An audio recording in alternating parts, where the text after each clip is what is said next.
There is a need, and I think it follows that there needs to be some reconfiguration. We have to replace this minister and that minister. So let's wait for that. And I said, watch this space. While the president may not be known for reshuffling his cabinet as often as his predecessor, he has received a nudge from party branches. The infusion of younger members within the party's National Executive Committee carries hope that the new brooms will sweep clean. This revival, this rebuilding process of the ANC is now firmly underway. Fikile Mbalula's election as Secretary General at the party's conference leaves a vacuum in the Transport Ministry. This presents an opportunity for the President to configure a new executive, one that Mbalula believes ought to contain capable leaders. If you are a cabinet minister, you don't work. Why should we keep you there, sleeping on the top? Cabinet ministers must be busy. And my job as the SG is to tell the President, no to lelo, that's my job.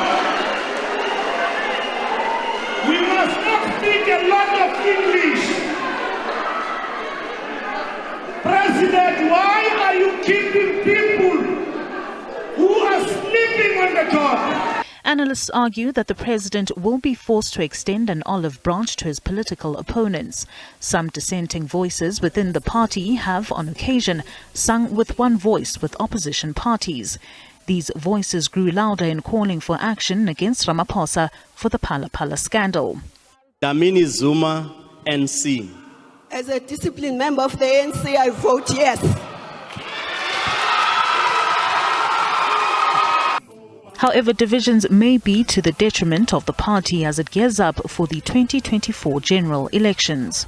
I think he needs to be very circumspect in the sense that he needs to be strategic and not be tactical, because there are those ministers who did not support him in the build-up to the elective conference. So if he's hasty, he might come across to be purging them if he doesn't include them. So I think if I was him, the strategy will be to appoint someone to stand in for Mbalula and not, appoint all the ministers that are needed. So you appoint someone to stand in for Mbalula while you are adopting the wait-and-see approach. Whether those ministers who did not support you will resign by themselves as opposed to you dismissing them, because he needs to see the bigger picture. What is the bigger picture? The bigger picture is that he needs to improve the electoral performance of the ANC in the upcoming general election. So he needs those people who might not have supported him to campaign for him, because whether he likes it or not, he cannot go to KZN by himself. While the president has not been definitive, the nation waits on tenterhooks for possible changes to the executive. Zoleka Kotashe, SABC News, Johannesburg.